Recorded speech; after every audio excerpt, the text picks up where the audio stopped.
Hello and welcome to the VentureForth podcast. I'm your host, Joe Mahavuthivanij. We'll be chatting with some of the most interesting founders, startups, and VCs about the experiences that led them to where they are today, what they're currently working on, as well as the journey ahead of them.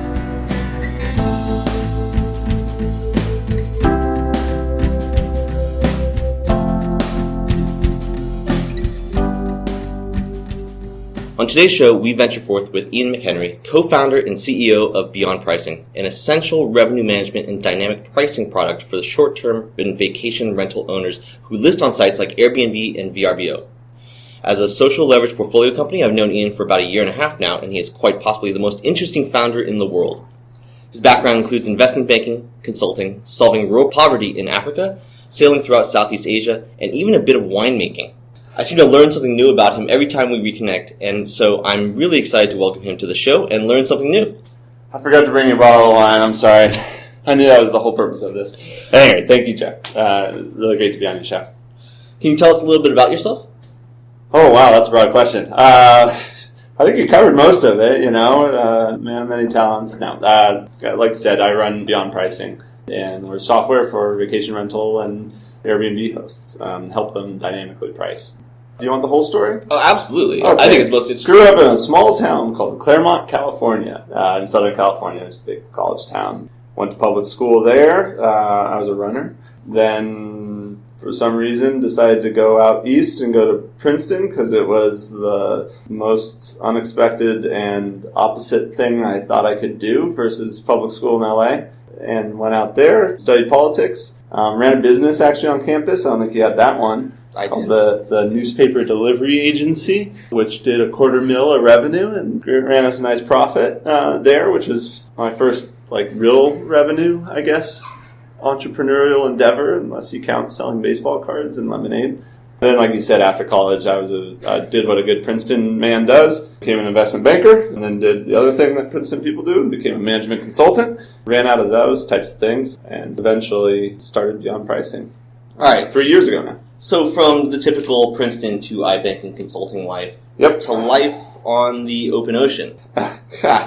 Sailing. Yeah, so luckily, as an investment banker in 2006, you make a little bit of money, saved it up, and at some point, me and my best friend were talking. We were actually in London. He had gone to work for a private equity firm there. I was doing something very similar in Kenya, working with rural poor people, farmers there, with a group called 1 Acre Fund, which is an amazing group. If you're ever to donate money to charity, donate it to 1 Acre Fund. It's the most bang for your buck that you get. It's this awesome program that helps rural farmers, which are the majority of folks in Kenya and in a lot of Africa. Gives them not just microfinance for seed and fertilizer, but also the training and the delivery of that they need. Once you actually get into the economics of somebody there, you see how important distribution is. Also for startups, distribution is very important. And you could instantly, in a year with improved inputs and training, get people to triple their yield and pay back with interest the loan and still double their income. And there, where you're living on the margins, you're literally, these are the $1 a day type bottom of the pyramid people. As soon as you double your income, you suddenly can open up to all these types of things, pay for school, do all the things that you need to do to rise up out of poverty. So in one single year, you can do that. And so that was really cool. But when I was there, I was on my way back home for vacation and stopped in London. And we had traveled a lot around the world together. And I had read this, and we were getting a little bit jaded by it. It's you go here, you see all the things. Angkor Wat, that's cool. Yeah, Eiffel Tower, that's cool. And we really wanted to experience stuff in a different way. I was what should we do for our next trip? And I just read James Michener's South Seas, I think it is, about going to all these different places. And then who was it? Bill Bryson or somebody wrote another one about kayaking around the South Pacific. And I was I want to go to tiny islands and sail to them. Had no sailing experience whatsoever. And so we were yes, let's do that. We took a class to be crew, and then decided to quit our jobs and go and sail, starting around Southeast Asia, which was a harrowing experience. We really kind of taught us that. We bought some crappy boat, which actually, if any entrepreneurs want to take a year off and don't have other commitments here, it's actually a good investment in San Francisco. A boat, you can get this a Beneteau boat. For most people, obviously, we're privileged and that had enough to buy a $70,000 boat. But you buy it, and then you live on it for a year, and then you sell it, and you sell it for maybe like 10 grand less max. And 10 grand for a year for two people is great for rent. It's a lot cheaper than living in San Francisco. All right, I was sailing, came back. Actually, becoming an entrepreneur came out of that a little bit. I came back, wanted to go get a real job, and once you've been an investment banker and a management consultant, like you get all your jobs through headhunters. In San Francisco, I'm sure engineers probably have this. Probably every day. Yeah, I mean, I get the inbounds from them, from the headhunters. But like, I didn't know how to actually get a job. Like, let's headhunter and be like, hey, here's 3 places, pick one. So I did that and did corporate development for some Silver Lake portfolio company called Mercury Payments, and I lasted like 6 months. And I just couldn't go back to it. I just couldn't deal with corporate life, and so I left, came back to San Francisco, taught myself to code, and built a crummy website by myself that couldn't scale past 3 concurrent users without getting really, really slow, and called Wetter Feet, which is now defunct. And that was kind of my first thing. So first time was a total loss. This second one, thanks in part to Social Leverage and their funding of us, has been a little bit better. How'd you come up with this idea of dynamic pricing? Well, I didn't come with it. That's been around forever. But for vacation rentals, so I used to do this with airlines and hotels back in the management consulting days. So knew the industry, focused purely on revenue management when I was at Oliver Wyman, and we'd go into these big airlines and help them do that. We looked at vacation rentals at the time back in 2013, and you could see that like they're very inefficiently priced. They would, have maybe a high season and a low season and maybe a weekend price, and that was it. That's really actually like what hotels looked like 20 years ago. Many independent hotels still are that way. Like you literally go on the website and it shows you the price. Like imagine for an individual day, like imagine that with like the Hilton. And so there's a ton of opportunity there. And we looked at it and we're like, wow, there's huge amounts of inefficiency. And when we tested it and did it with owners that were, at the time we were actually managing their properties, so we were doing the cleaning and all this other stuff too. But our key was our pricing algorithm, and we were seeing 40% increases in revenue, which is incredible. Like it's a hugely inefficient market if you can easily get that 40% bump. When I did this for like airlines, if we got a 5% bump, we would make their earnings report if we got them that. And so it's incredibly inefficient. So saw that opportunity and saw that was really the hard part in the industry, and that it was a huge growing industry. It's now like 20% of all accommodations, and there were precedents for software like this in hotels. And so I said, hey, let's bring it to vacation rentals. So it was a nice strategy. Definitely. So Beyond Pricing is then sort of a spin-off of the original project. Yep. Sort of like Instagram Pivot. or Flickr. Come on, this is a startup show. A pivot. A pivot. Yeah. Because you saw that, I guess, an opportunity, or you saw a lot of people taking advantage of that. Yeah, I mean, we also saw that just managing rentals was kind of a commodity. If you wanted to start a Airbnb management company in San Francisco, you could do it yourself right now. Go and find somebody with an Airbnb. Say, hey, I will manage your profile. You do it now. Now I will do it. And let me call a cleaner. It can be just anybody. It could be Handy. It could be whoever. And they'll come and clean your place. Like, you could do it today. Thousands of people can do this. If you look at real estate, like property managers, it's just a normal business. There's no barriers to entry, all these types of things. And so we saw that very quickly, and we thought, wow, if we really want to become this like global company, we're going to have a ton of competition, and like everyone's just going to erode our commission on that. And we're seeing that now in the space. Like since when we launched, we were very early in San Francisco. Now there are these Airbnb-focused property managers in hundreds and hundreds of cities all around the world, and each city has at least a dozen of them, and most of them use Beyond Pricing. So now I'm using Beyond Pricing. I can make up to an extra 40%. How does it work? Yeah, it's super simple from a user perspective. So all you do is you go to beyondpricing.com, create an account. You can actually link instantly your Airbnb or VRBO, put in your credentials, it pulls in all your listing information, and you can instantly see a full year of prices. On the back end, there's sophisticated algorithms figuring out all these fluctuations in demand, unique characteristics about your listing, all these other types of fancy things. But for you as a user, you just see all these optimized prices, and you actually see the reasons behind them. It's a high season or low season. It's a major event. We actually tell you the name of the event in most cases. It's last minute, whatever these things are. So you say, okay, awesome. I see that you're doubling prices for Dreamforce here in San Francisco. And then you just click sync, and it goes right right into Airbnb or VRBO and updates every single day automatically, and you can just sit back and relax. And so we actually pioneered that. Now Airbnb has launched a similar tool for its users, borrowing a lot of characteristics, including like the showing like why prices are going up. Like one of our early findings was, people don't just believe you because you're smart and, went to some fancy school or used to do this for other people. Like they don't even know that when they sign on. And so you really kind of have to get buy-in on the product anytime you're saying, hey, you should do this. Which is a big learning, and that's been adopted by others. But so super simple to use for users. Like anyone listening right now, if you have an Airbnb, you can go ahead and just do it today. And that's actually revolutionary in this space. Like a hotel revenue management tool will take weeks to implement. It's the typical like disruption where you can go in and replace a legacy enterprise system that used to take all this hand-holding and time to implement and just be able to sign up and start going immediately. And what we did since then for large property managers, say like Tim and Jane's property management in Lake Tahoe, that you might rent a cabin from, who have hundreds of properties, they have these legacy systems. And we've created an interface so that it's super simple even for them to link to us and get all of our prices pushing in there.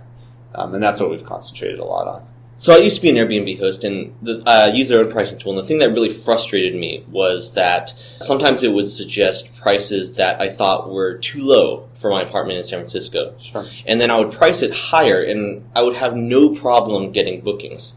Why can't Airbnb do what you are doing? Well, because we have me. It's all about me. I've learned from our president-elect that you got to take credit for everything. There's a couple. I don't like to speak poorly of that, but I mean, you recognize that, and others have sort of seen that, and there's a couple theories around it. And one is, that we only have the host in mind, right? We only have the owner in mind, and so we're only trying to increase your revenue.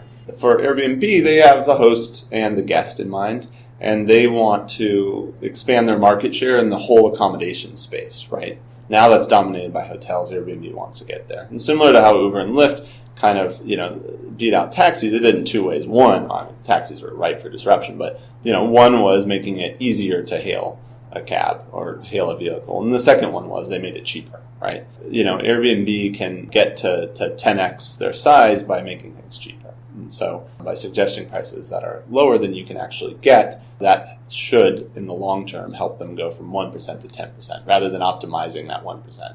If you optimize that by 40%, you go from 1 to 1.4. If you underprice and expand the market for you as Airbnb, you go from 1 to 10. So there's that bit there. But it is actually funny. Last thing I'll say about Airbnb, but we a lot of our users, and we have, tens of thousands of users. We've looked at the data, which have more users than Airbnb does, using our pricing. I had a lady from San Diego one of our early users, send me this report from Airbnb that said, hey, on January 21st, you missed a booking. Somebody looked at your looked at your place and booked it for another place for $112 less. And on February 21st, somebody looked at your place and booked another one for $166 less. So then I was like, interesting. I wonder, are we overpricing you in the market? I'm always curious. I always want to make sure everything's working. Looked at her listing and happened that she just got a booking for February 21st at full price. So she would have lost $166 per night, which would pay for 3 months of using Beyond Pricing. Right. And it really doesn't matter that something seems overpriced. Really, you just need someone to book it. Yeah, right? Absolutely. One person. Yeah, and it's we always say this. If you were to go book something for a year from now, you'd see every single listing out there, and within that, there's people that are underpriced and overpriced, right? And are optimizing their pricing and not optimizing. And so, what are you going to do? If somebody put their place for $100 a night during Dreamforce, do you think they're going to go book the one that's $400 first? No, they're going to book that 100 up, and then they're going to book the one that's 110, and then the one that's 120, and then a month out when they need a spot, what's going to be left? All that's gone. That $400 place, and that's probably the guy that was using Beyond Pricing. Okay, so yeah, very similar to the airline industry or the hotel industry then. Yep. So products and services in the travel industry seems really, really crowded. How do you approach growth and breaking through the noise? Yeah, so the crowding in travel often happens on the consumer side. So you avoid that by going in a niche and going B2B. I'm in touch with a lot of the travel startup space. It's really hard to build a consumer brand and a consumer product there. And the two places where people have focused primarily has been on discovery, like figuring out, where I want to go and planning and stuff, and then also on being a booking site. On the booking side, like it's hard to compete with Expedia, Booking.com, and Airbnb. Like Hipmunk was probably the best effort at that, and they had to fold. They sold. Sorry, apologies to all my Hipmunk friends.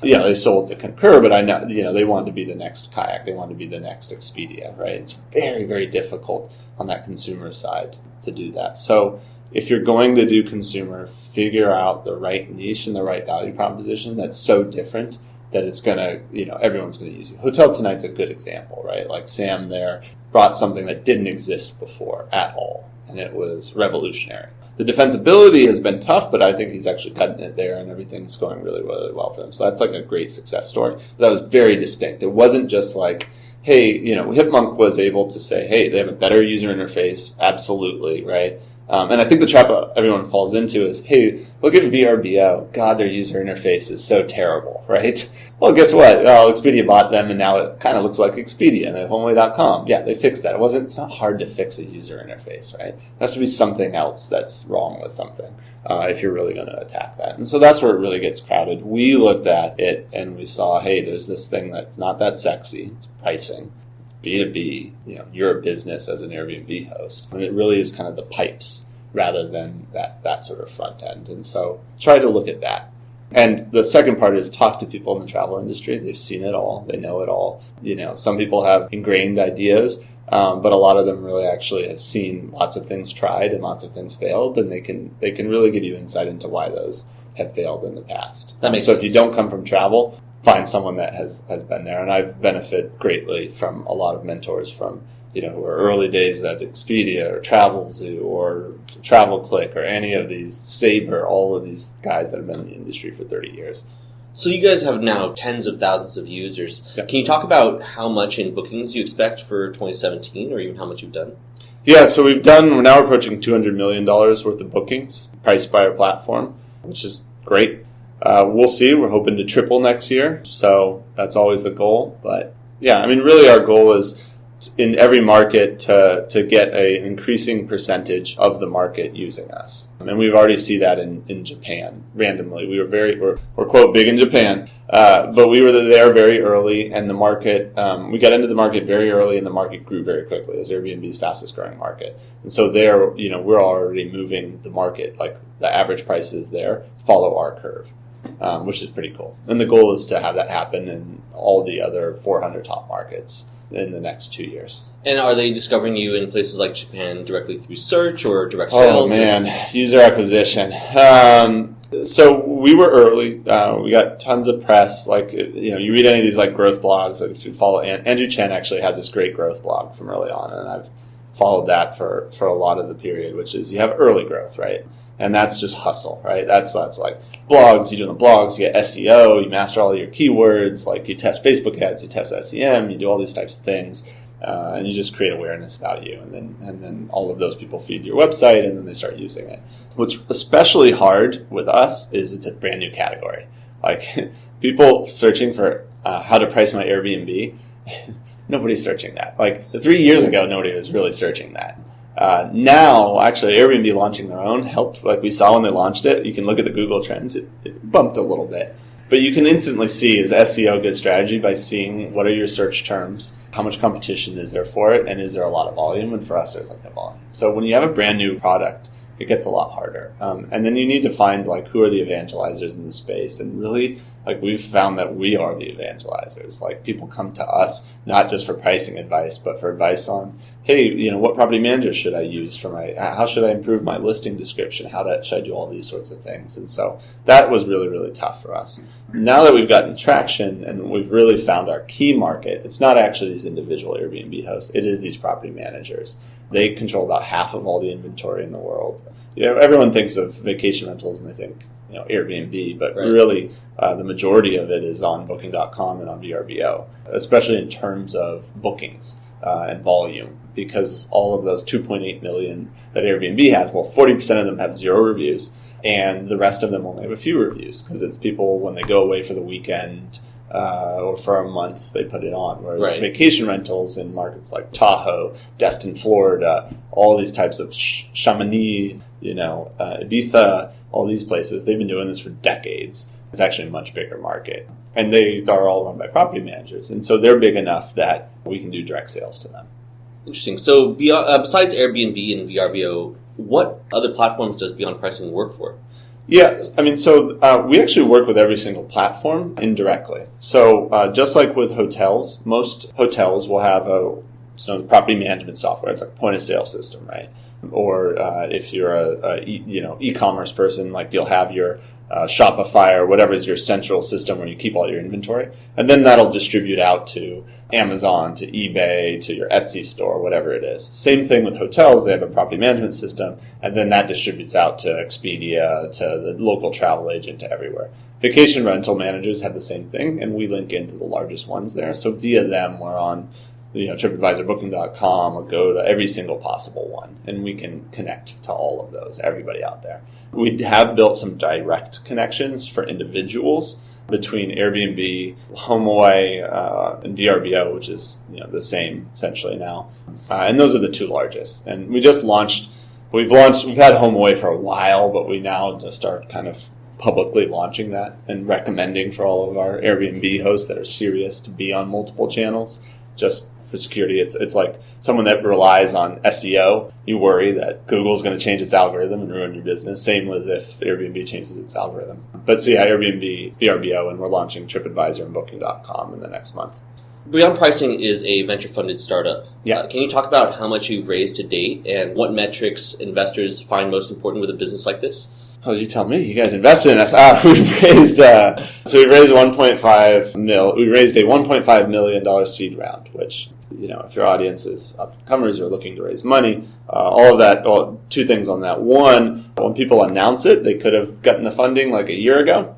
Two, they just lumped together everything that came since the last time they announced something. So a $1.5 million seed round, when someone announces that, means maybe they got a pre-seed of $300,000, and then they got another thing of $200,000, and then they got $1 million, and now they're going to glom it all together and call it a seed. So we raised $1.5 million. And you know better, Joe. Like, you talk to startups every single day that are early, and it's changing too, right? Like, what you need for a seed round is totally different. Like, you can get even with a pre-seed now, and often that's like the first people come to me and I just say, "You have nothing? Well, if you haven't done this before, just get $300,000, get it now, build something, and 6 months later, like, you'll have the traction that you need to raise a proper seed, right?" And so once you've done that, like, that traction is, are people using it? Are they re-engaging? And it's different for every single sector. And those metrics are, are people using this, right? Right. There's all this stuff like market size. Like, people will, as with every entrepreneur, you get more rejections than you do acceptances.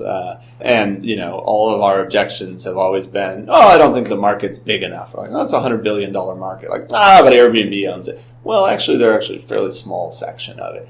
All these types of things that you need to power through. But really, you need to be attacking something that can be a $200 million revenue business. I always look at that. Like, if you look at all the IPOs and see when people IPO'd, what was their revenue? And that's what venture investors want to invest in, something that could IPO. So figure that out and figure out how you get to $200 million annual revenue. So when Airbnb first launched, there seemed to be a huge gold rush opportunity. People were buying up houses or multi-unit and turning them into full-time Airbnbs. Is there still an opportunity to build businesses like that in the short-term rental industry? Is still that gold rush? No. Gold rush is over. I mean, honestly, every arbitrage opportunity is very quickly snapped up, right? There's enough people trying to take advantage of that. Airbnb, great opportunity before, right? There's this huge delta between long-term rates and short-term rates. It's gone in San Francisco. And the two are related.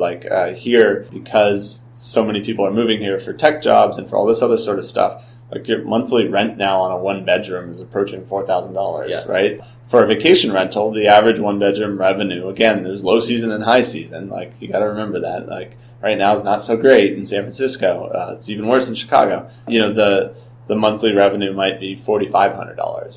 but then you got to pay cleaners and you got to do all the management like that. So arbitrage opportunity is really gone in San Francisco, unless you're doing it illegally. Well, you can't do it all the time, but if you're doing it illegally and you still have that $1,000 a month rent, and behind the property manager's back, you're like renting it on Airbnb. Yeah, sure, there's illegal arbitrage opportunities.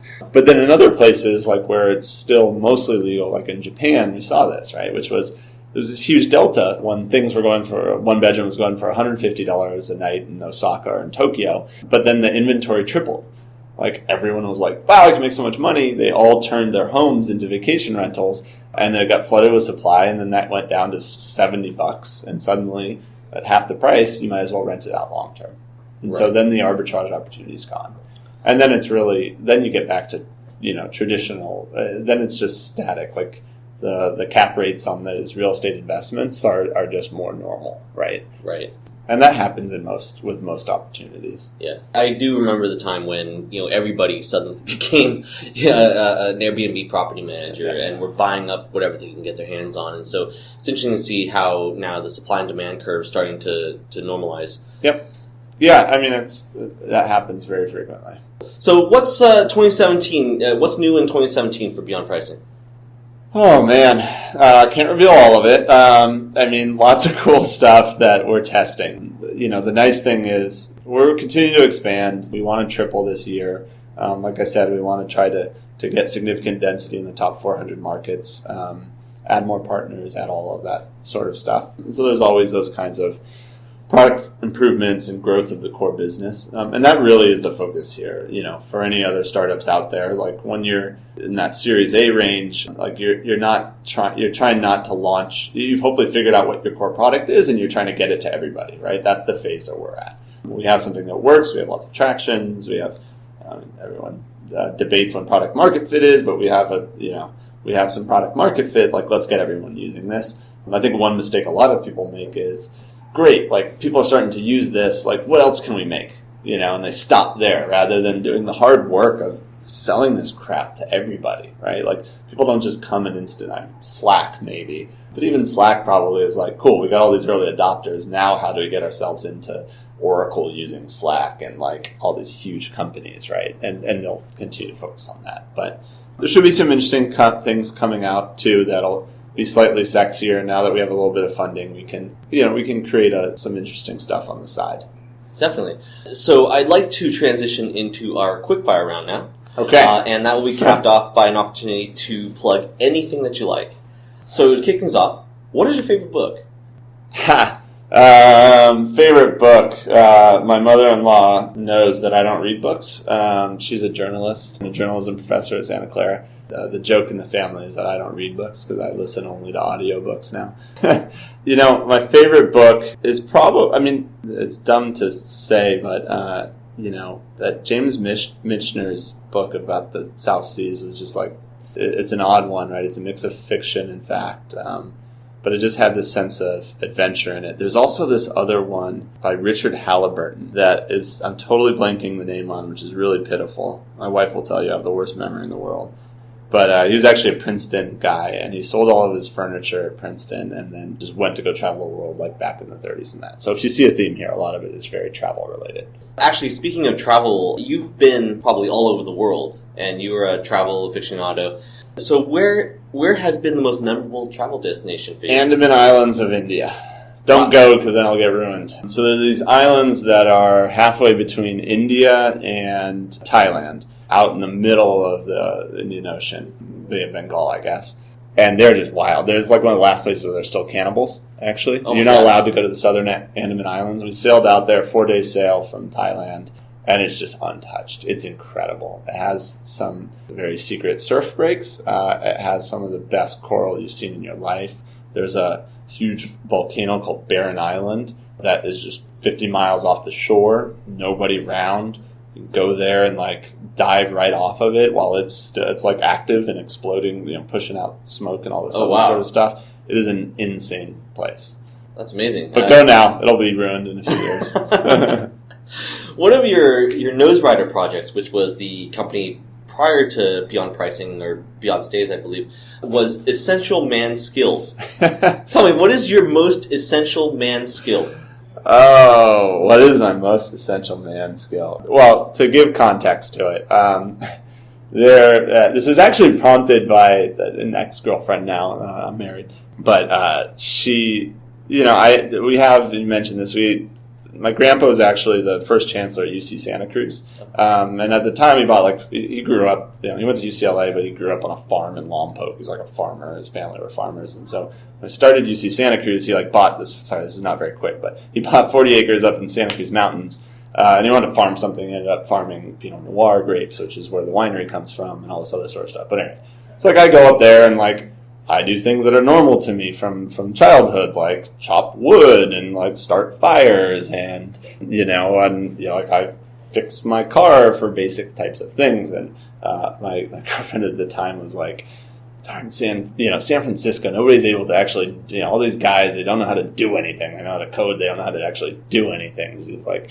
you should, and this is when I was trying to figure out my next business. I was like, you should just, teach classes on these core essential things that you just need to know. And so that's what this essential man skills came from. Now this never became anything. We were going to launch something called essential woman skills. It was going to be exactly the same stuff because they're kind of life skills. And they were things like how to acquire food, how to start a fire, how to fix a car, how to do sorts of things like that.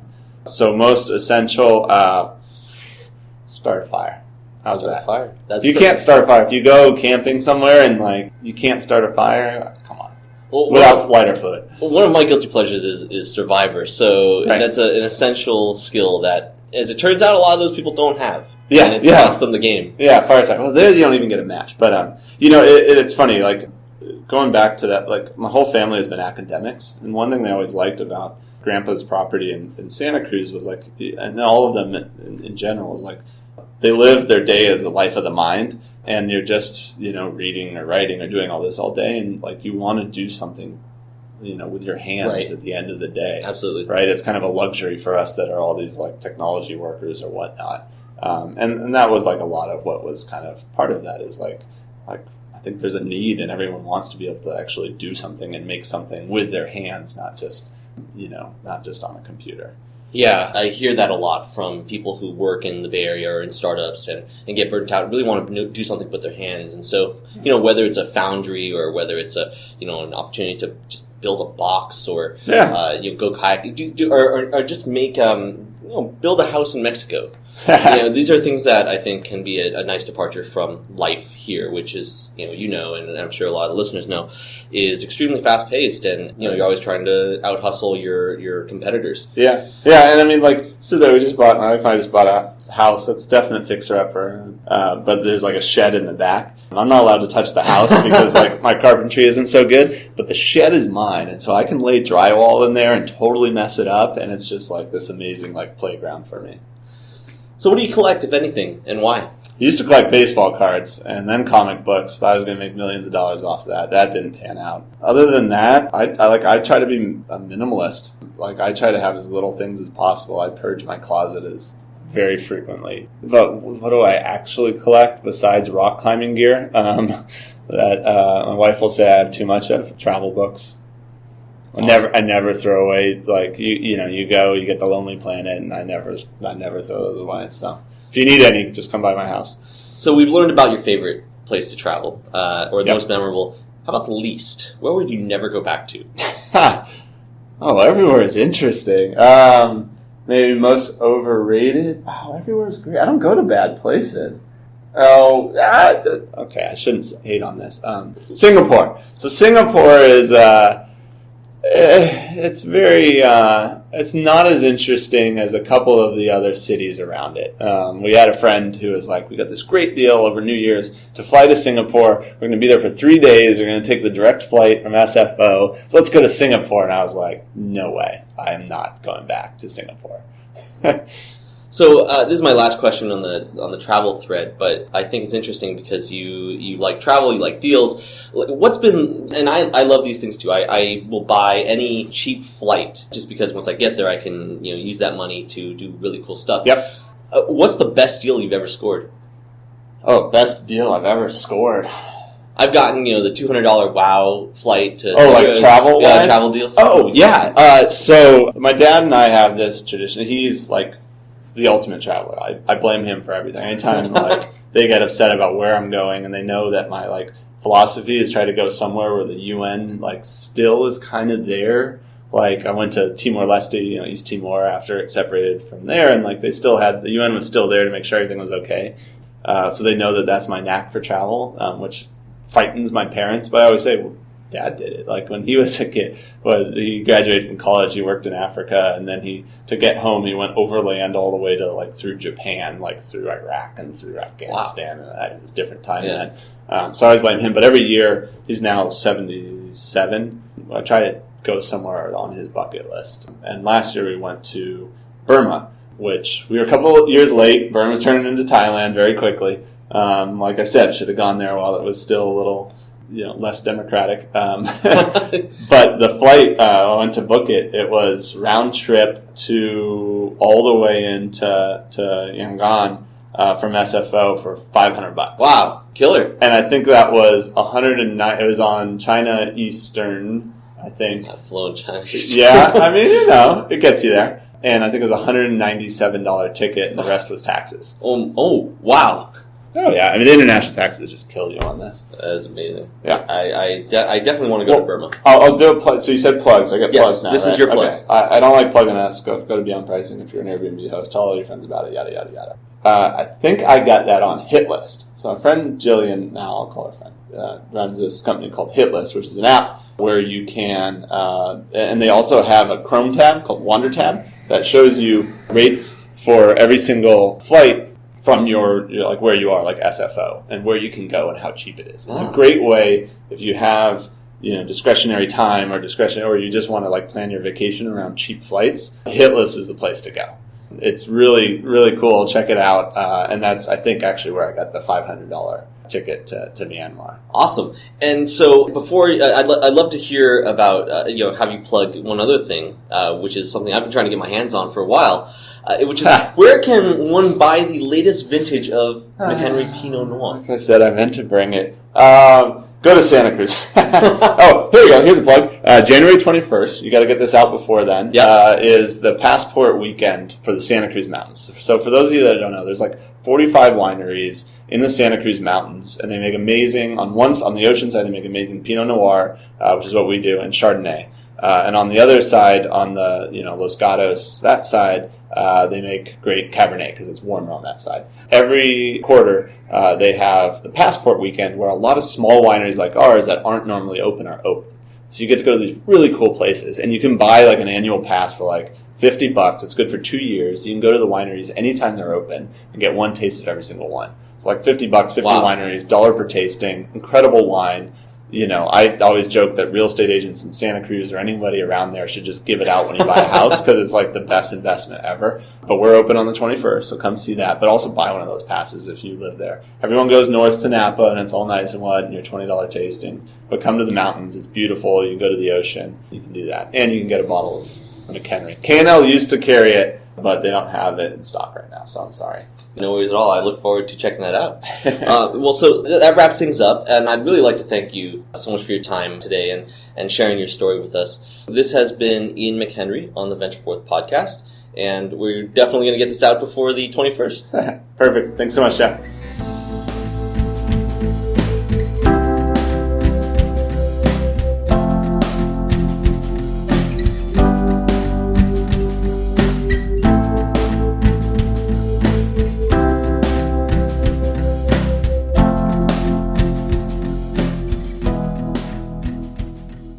If you enjoyed today's show, please subscribe to the VentureForth podcast on iTunes, Google Play Music, Stitcher, or SoundCloud. You can also follow at VentureForth Pod on Twitter for our latest updates. As always, I'm your host, Joe Mahavuthivanij, and thank you for listening to the VentureForth podcast.